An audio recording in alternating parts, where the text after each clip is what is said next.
Bonjour à tous. Regardez qui est juste devant vous. Alors, vous l'avez reconnu, il tourne Ça la va? tête là. Il fait celui qui vous a pas reconnu. Bonjour Thibaut, comment tu vas? Ça va bien. Quel plaisir de te retrouver. Alors, on est en direct en ce moment dans le bassin, dans le fond du bassin du Guétrouin, dans le pôle on va dire, des bateaux de compétition.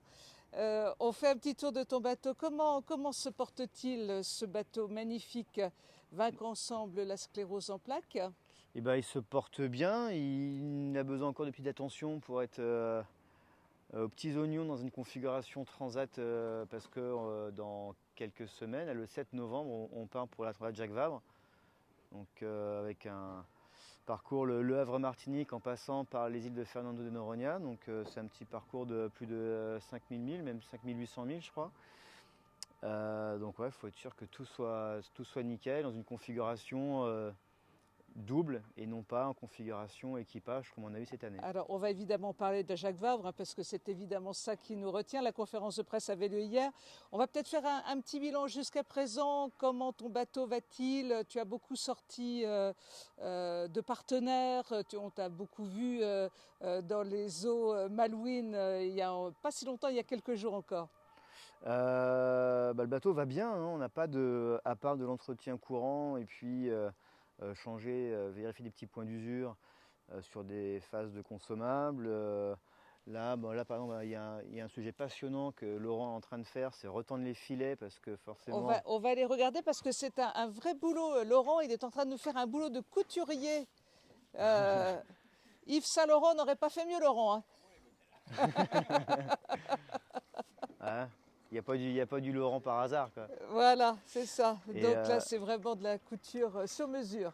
justement, là, les filets se sont un petit peu détendus durant la saison parce qu'on a accueilli beaucoup de personnes sur le bateau, hein. C'est encore quasiment 400 personnes qui ont été accueillies à bord cette année.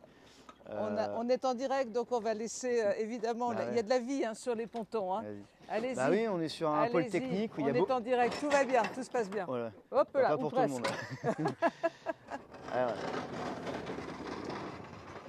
Alors, on est sur un pôle technique où c'est un ponton où il y a beaucoup de gens qui travaillent sur les bateaux. On voit ça. Donc c'est bien, ça montre qu'il y a de l'activité à Saint-Malo dans le nautisme, en plaisance et en course au large. Donc ça c'est voilà, c'est pas les désagréments, c'est les bruits d'ambiance de travail.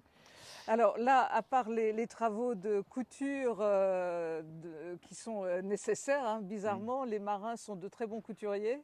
Entre autres, enfin surtout Laurent, Bravo Laurent, encore une fois. qui ne fait pas que ça, parce que c'est aussi un excellent peintre. C'est lui qui a peint le bateau. Alors on va montrer un petit peu ce bateau dans sa configuration. Ce bleu, hein, extraordinaire, le bleu. Le bleu Arcep, ouais. Voilà, le bleu Arcep, hein, quand on le voit, très reconnaissable, hein, quand on le voit naviguer dans les eaux malouines, on le voit depuis très loin. Et ouais, enfin, un super bateau. Et puis donc Laurent est aussi une star du composite, hein. C'est lui qui manie la fibre de verre et du carbone pour soit réparer, soit agencer ou consolider des petites ou même des grosses pièces. Laurent, il a aussi fait de la voilerie. En mécanique aussi, il se débrouille bien. Donc c'est un peu le.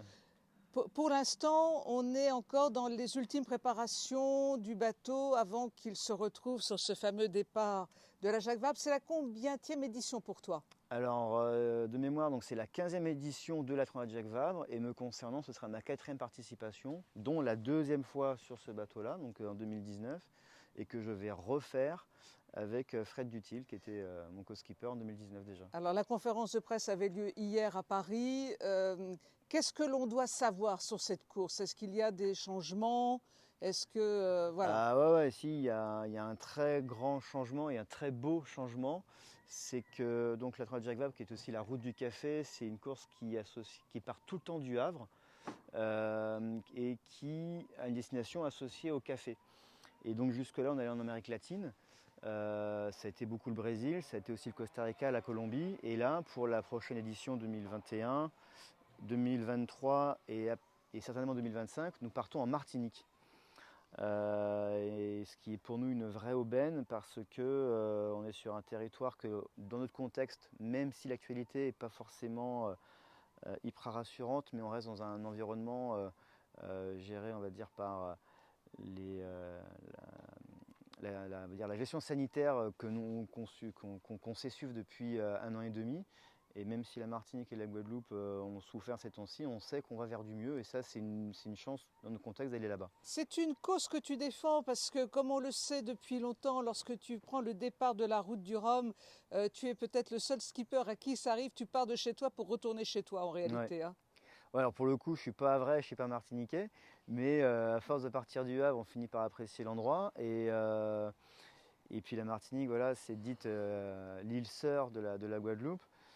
Donc il y a énormément de points communs. C'est une culture qui est très similaire. Après, c'est juste le chauvinisme qui donne des différences. Mais dans le fond, c'est le même cadre, même Ça va peut-être être température. le moment d'envoyer un petit message à nos amis sur la page des Guadeloupéens dans la course. Hein. Alors n'hésite pas, ils vont te comprendre, eux. Ah bah ouais, et puis on va dire que l'arrivée justement en Martinique, la chance qu'on a, c'est qu'on va pouvoir, en arrivant en Martinique, faire un crochet en Guadeloupe fin novembre, début décembre, là, pendant une bonne semaine, pour voilà, faire un peu de teasing avant la fameuse échéance qui va davantage toucher la Guadeloupe et Saint-Malo, qui est la route du Rhum. Donc on va faire un crochet là-bas pour un petit peu reprofiter un petit peu de l'ambiance, des partenaires et aussi retrouver des patients atteints de sclérose en plaques qui sont aussi présents là-bas. Quand vas-tu arriver au Havre pour le départ, la date? L'ouverture du village est le 29 octobre et nous on doit y être au plus tard le 28. Et ensuite, selon les fenêtres météo qui peuvent être un petit peu limitées à cette époque-là, on se donne entre le 26 et le 28 pour arriver au Havre. Alors tu t'imagines bien que tous les Malouins dans la course sont derrière Fred et toi, hein, parce qu'il va falloir qu'on vous soutienne. On est là avec vous et on est bien avec vous. On va bien suivre tout ça. Et puis, une fois que tu seras rentré de la Jacques Vabre, on va reparler de la route du Rhum parce qu'elle commence déjà à bien occuper les esprits malouins. Et oui, encore heureux, parce qu'une route du Rhum, ça se prépare plusieurs années à l'avance. Hein. On ne prépare pas les Jeux Olympiques 3 semaines avant l'échéance. Hein. Ce qui est pour nous un peu ça en termes de course au large. Et puis voilà, en étant forcément sur Saint-Malo, on voit qu'il y a quand même déjà une dynamique qui se met en place. Il y a d'ailleurs une très belle exposition en route du Rhum là, à la gare maritime de la Bourse.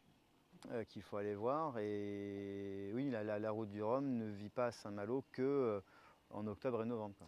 Alors tu avais un petit message à faire passer parce que la route du Rhum, ce n'est pas une route qui se prépare à la dernière minute. On est 1 an avant et il y a déjà des budgets qui doivent se construire. Eh bien, on va lancer un petit message sur la page des Malouins dans la course. Exactement. Donc forcément, notre projet, comme beaucoup secteurs d'activité, n'a pas été épargné par la situation Covid. Et donc on a des partenaires qui s'étaient annoncés comme ne renouvelant pas leur partenariat sur la prochaine route du Rhum, et ça c'était pour des raisons contractuelles et de stratégie de communication. Mais le contexte ne nous a pas aidé à les remplacer, donc là nous sommes en recherche hyper active pour compléter ce budget, mais plutôt aussi dans la perspective de pouvoir élargir la famille du projet et de davantage partager notre aventure, notre histoire et de partager des valeurs qui sont liées à la fois sur l'excitation d'un projet sportif et vraiment exceptionnel qui est la course au large en solitaire autour de la route du Rhum, mais aussi en émettant des valeurs de solidarité en soutenant la cause d'aide à la recherche à la sclérose en plaques. Donc voilà, on invite tout type d'entreprise. Hein. On a beaucoup d'artisans, de PME et de TPE hein, qui sont dans le projet. Alors, on a aussi des grands comptes, mais ça pour dire que c'est un projet qui est ouvert vraiment à tous et qu'il n'y a pas de complexe à avoir en disant que ce bateau, aussi magnifique qu'il soit, devienne intimidant. Au contraire, il faut qu'il fascine, qu'il donne envie et l'accès est possible. Et on sait que eh bien, toute l'équipe Arcep et toi sur le bateau, vous savez maintenir une bonne ambiance, une bonne humeur, un bel esprit d'équipe et d'échange. Bah oui, heureusement, j'espère. Après, faut surtout, c'est pas qu'à moi qu'il faut le demander. Voilà, faut le demander à. Coucou Laurent, Faut tu demander à. partages tout ça. Ouais. Voilà, donc c'est moi le projet, il vit aussi de façon qualitative grâce au travail de Laurent et au travail d'Astrid. D'ailleurs, toutes les actualités que vous voyez sur les réseaux sociaux est fait par Astrid, qui fait aussi un boulot remarquable. On a aussi d'autres intervenants techniciens sur Saint-Malo qui font un travail de l'ombre qui est extrêmement important. Donc c'est grâce à à toute cette énergie, à ce savoir-faire, que là on en dégage, je pense, j'espère, une bonne ambiance de travail avec une belle motivation. Tu sais ô combien que tu es sur la page des Malouins chez toi, Ah ô bah, combien, puisque nous avons la chance de t'avoir comme parrain. Alors n'hésite pas, nous sommes là pour t'accompagner. On sera tellement heureux de pouvoir participer à tout ça. On te dit rien pour la prochaine course, parce que c'est, il faut rien dire, mais en même temps, on te dit tout. Voilà. en le pensant très fort. Très très Ouais, très fort. On te fait d'énormes bisous, on est bien avec toi et on va te suivre au plus près sur ta prochaine course. Merci beaucoup Thibaut. à très bientôt, au À très revoir. bientôt. Au revoir.